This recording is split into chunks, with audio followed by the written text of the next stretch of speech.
this is Mrs. K. You're watching Mrs. K's Healthy Eating Channel, and we're here to help you to eat well and get cooking. Hi everyone, welcome back.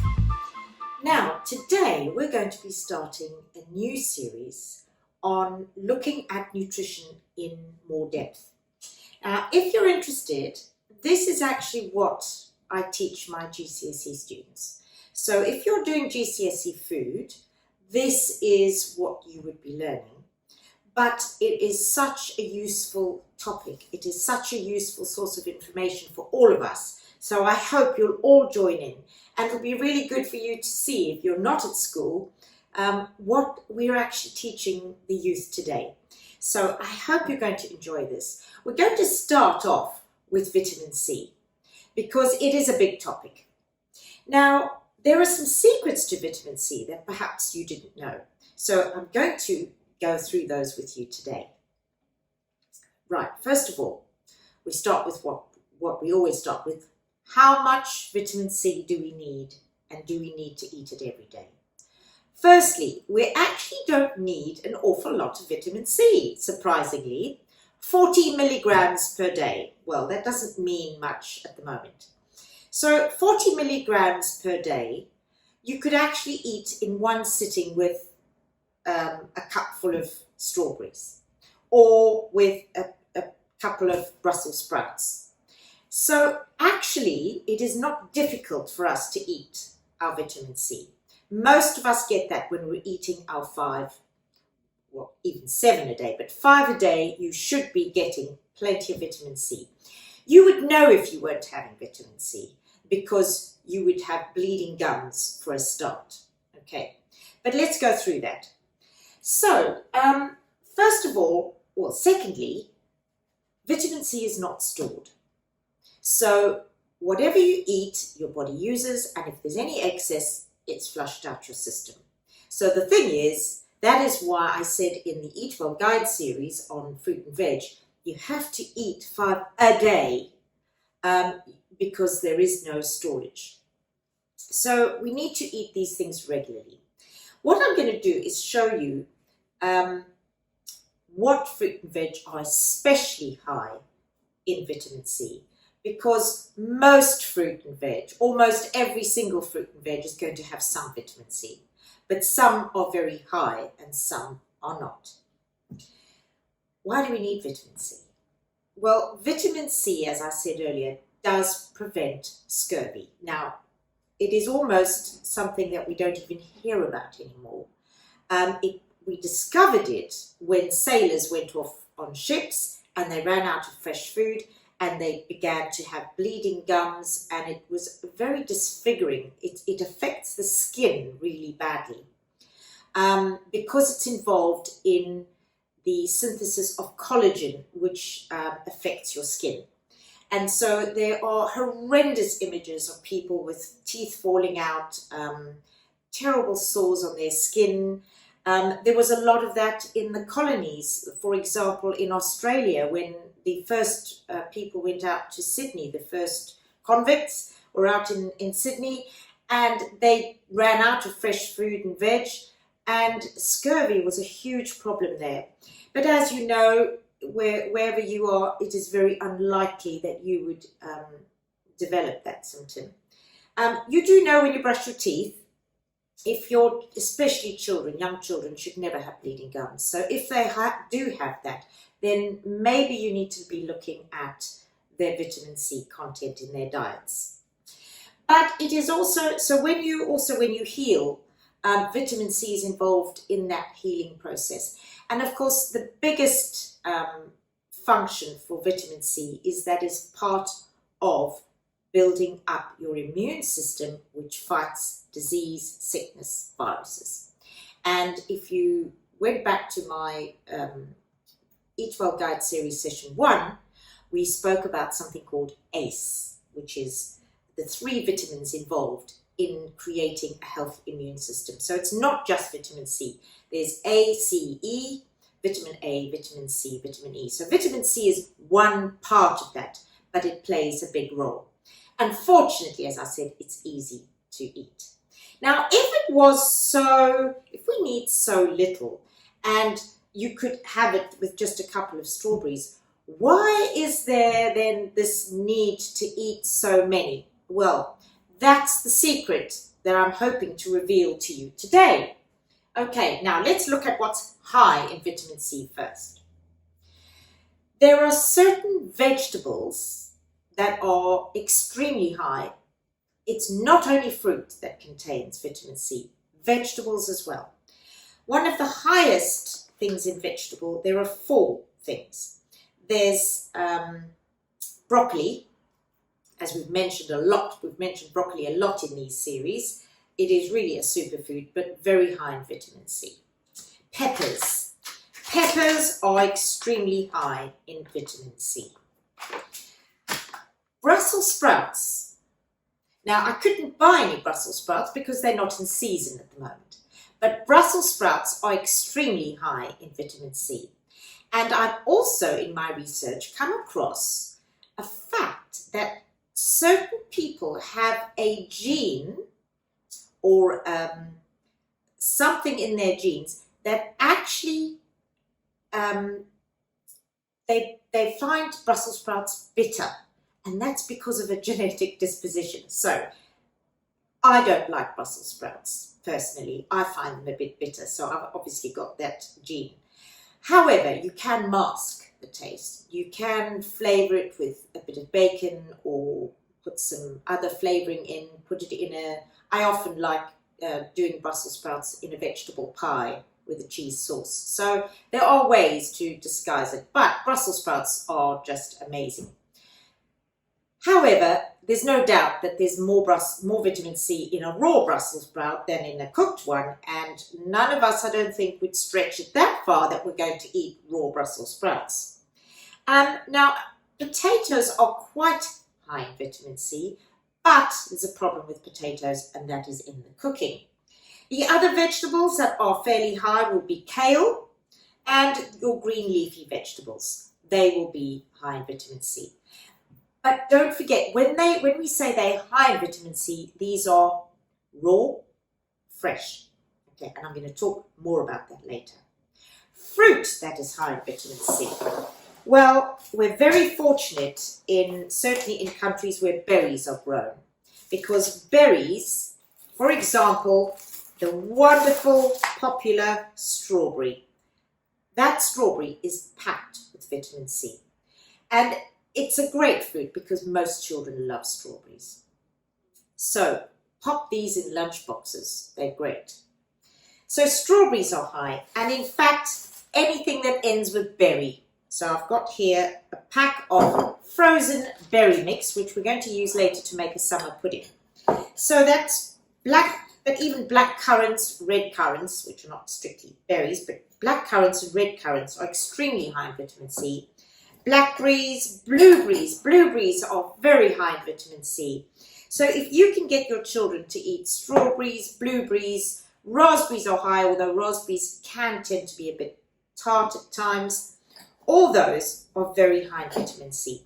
And I'm going to have a word about using frozen fruit and veg as well in a minute. So papaya is another one that's very high, and of course oranges, citrus fruit is high, but actually not as high as berries, funny enough. The other one that's very high in vitamin C is a kiwi fruit. So kiwi fruit, very high. Okay. Now, obviously, I've got my fruit bowl here. Pomegranates are a lovely source of vitamin C, and what I do with my pomegranate, I don't eat it as a fruit as such. I cut it open, and it's a bit of a faff taking out all the peels, all the little pips, I mean, and the seeds, which are just bursting with goodness. I put these in a coleslaw in a salad. They are brilliant in a salad and give a lovely texture and that little bit of burst of juice, and they're a much easier way of eating them. I've got here apricots, nectarines, pears, all sorts of fruits. Apples are not that high in vitamin C, funny enough, but keep the skins on because you will get more vitamins from just under the skin. Okay, right, let's look at now the problem or the secret about vitamin C. So let's go through these. I'm going to go through them one at a time and just look at them. There's quite a lot to take in here. Okay, so I'm going to put these to one side because we'll come back to them all as I talk through things. First one, buying fresh fruit and veg. If you happen to grow your own fruit and veg, wonderful. But make sure that when you pick it, you eat it as soon as possible. Don't leave it lying around in your fridge or in the fruit and veg bowl for days before you eat it. The problem with vitamin C is the minute that fruit or vegetable is picked, it starts to lose its vitamins due to all sorts of things. Vitamin C is lost in 4 ways. It's lost due to water. It's lost due to enzymes. It's lost due to oxygen. And it's lost in the air. Okay, well, oxygen is part of that, lost in the air. Okay, so is there anything else? Oh, yes, one more thing. It's lost due to heat. So water, air, oxygen, same thing, enzymes and heat. And that is the problem with vitamin C. But let's look at, first of all, when we buy our fruit and veg. Now, I shop at various supermarkets, and I have found that the supermarkets with better refrigeration, better air temperature, their vegetables stay fresher for longer. There are some supermarkets that do not refrigerate all their fruit and veg, and those go rotten in the heat, in the summertime, very quickly. So I tend to be very savvy about where I'm shopping and at what time of the year. Winter time, if you're in a cold country, you're fine. But the heat in the actual temperature does affect how fresh the vegetables are. The minute they're picked, they start losing vitamin C. So you will have more vitamin C in a fruit or veg that's picked after 1 day than after 3 days and after a week. Now, if you think about it, farmers harvest their fruit and veg. They then store it. It's then got to be sent somewhere to be packaged. That packaging then has to get on a lorry and taken to the supermarkets. Supermarkets receive it, put it in their cold rooms, and then they put it out. Then you buy it, and it's got a date on it, whatever it is, and you come home and you keep it till that date or not, and you eventually eat it. So it could be a week, 2 weeks after the plant has been picked that you actually eat your fresh vegetable. Now, you're not exactly sure when that was picked, so you're not really sure how long it's been off the stalk as such. So fresh vegetables may not be as fresh as you would think. And that is why there is this myth about frozen fruit and veg. Now, frozen fruit and veg are always deemed to be a compromise, a second best to fresh veg. In fact, it's not. The farmers who supply the vegetable industry, the frozen veg industry, pick, harvest, and it gets sent straight to the factories where the vegetables are blanched. Now, blanched is when they are immersed in boiling water for literally 30 seconds, 40 seconds, taken out. And that is to kill any enzymes, because enzymes eat away at the fruit and get rid of vitamin C. So that fruit and veg normally is only from farm to being frozen is actually sometimes only a matter of 2-3 days. And that's why you'll see adverts on TV which says picked farm fresh and frozen straight away. That is not a myth, that is the truth. And so frozen veg often have more vitamin C than fresh vegetables, depending on how long the fresh vegetable has been sitting out. Okay, so that's one thing. The thing is, it's lovely to have fresh veg because it feels healthy And often the frozen veg, the texture is affected. So broccoli, cauliflower, sometimes it's not as crunchy when you buy frozen. Sometimes they can go a bit limp, and there's a reason for that, because the frozen, the ice cold freezer breaks down cell walls, and it's the cell walls that keep the fruit and veg plump. So that's what freezing can do, but it doesn't get rid of the vitamin C. Okay, so that's one thing. Now, what I'm talking about is buying fresh fruit. Now, what worries me is that because we import so much fruit, often the fruit cannot be picked ripe. And actually, ripe fruit and veg have the most vitamin C. I think that probably that makes common sense. So unripe fruit that tastes slightly sour and is slightly green is simply not going to give you the vitamin C that you could have had if you just left it for a while. But I find that a lot of imported fruit, they pick early, they have to, it's green, and it doesn't ripen properly.